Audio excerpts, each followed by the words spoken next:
At 52, I thought my life was stable. A husband, a home, and a future I believed in. But behind my back, my husband was planning a wedding, not with me, but with a woman half my age. He thought I'd quietly disappear. What he didn't know. I had the proof, the courage, and the perfect revenge that left him with nothing but regret. If you've ever been underestimated or betrayed, this story will hit home. Subscribe now, drop a like, and tell me in the comments, what's the most satisfying revenge you've ever seen?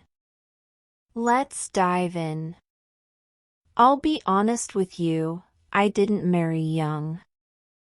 I married for love when I was already in my 40s. My husband, Brian, seemed steady, kind, dependable. He had a son, Jim, who was in his late teens at the time, and though I wasn't naive enough to expect a fairy tale, I believed we'd grow into a family. But that dream crumbled faster than I could have imagined. From day one, Jim treated me like an intruder.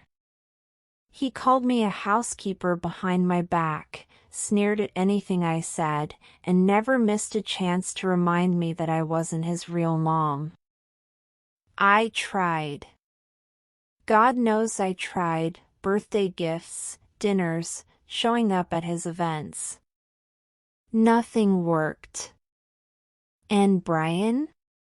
He brushed it all aside.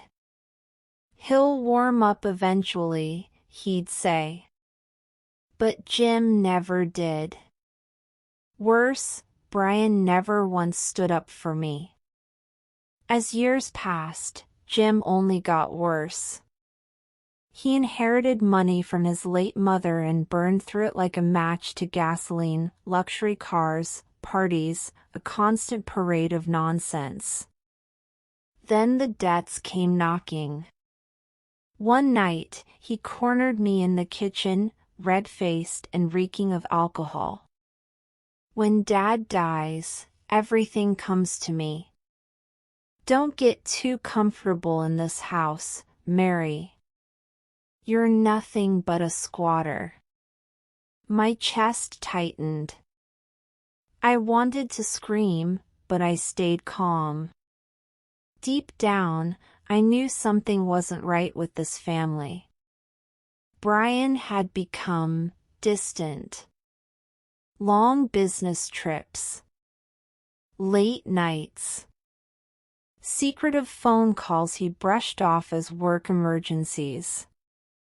I told myself not to spiral into paranoia. But my daughter from my first marriage, Emma, she saw right through it. One afternoon, she came to me, eyes blazing. She held out her phone. "Mom, you need to see this." On her screen were photos, Brian, my husband, arm in arm with a much younger woman. They weren't just dating. They were touring a wedding venue. My heart stopped. The blood drained from my face. This wasn't suspicion. This wasn't insecurity. This was betrayal in its rawest form. She was young, glamorous, draped in designer clothes. And bold enough to post her life on social media, Brian right there beside her, like he was already free. He had drained his late wife's inheritance, and now he was planning to marry a gold digger who saw him as a piggy bank with a bad comb-over. And the worst part? He hadn't even divorced me yet. I sat in silence that night, staring at Brian across the dinner table. He talked about nothing, politics, the weather, Jim's latest disaster. He didn't even look guilty. Inside me, something broke. This man thought I'd just fade away quietly.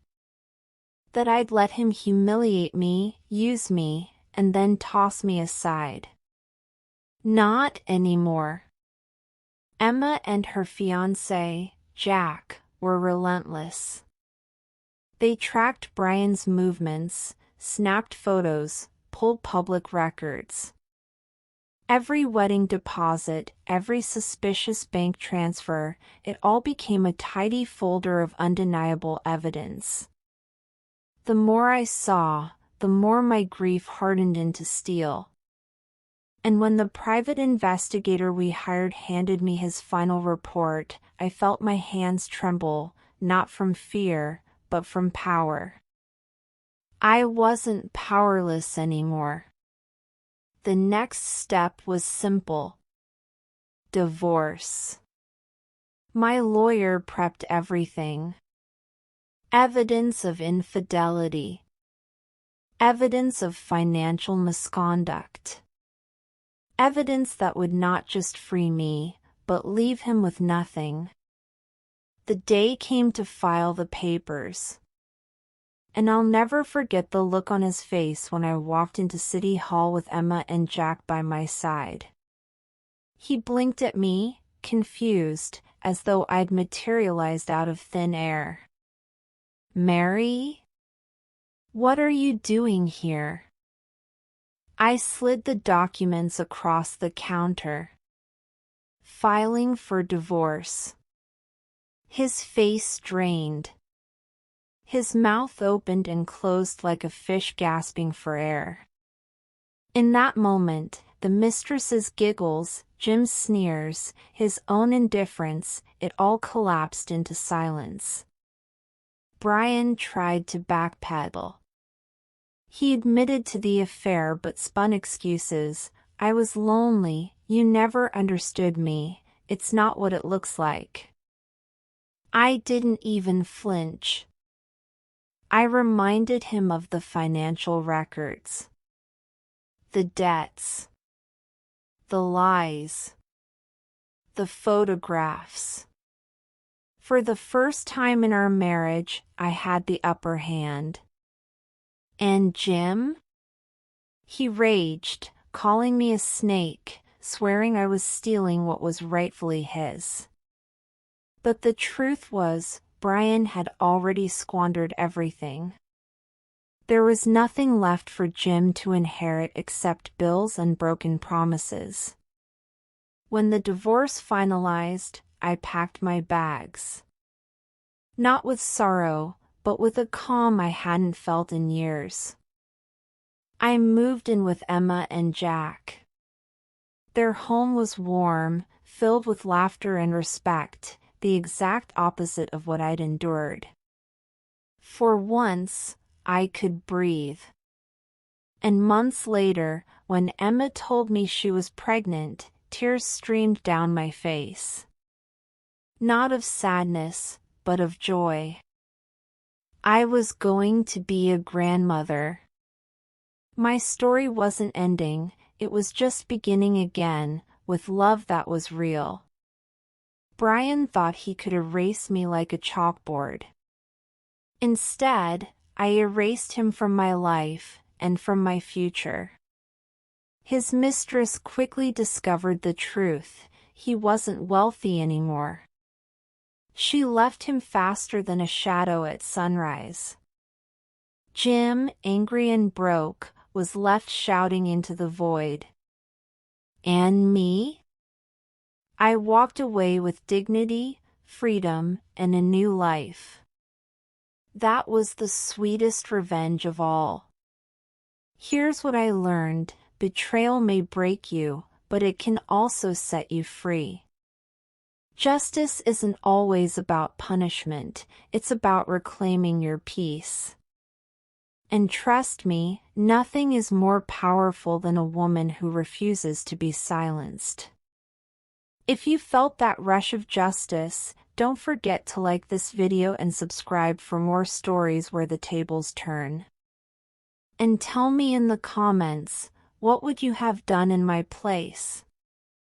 Because sometimes the best revenge is simply living better.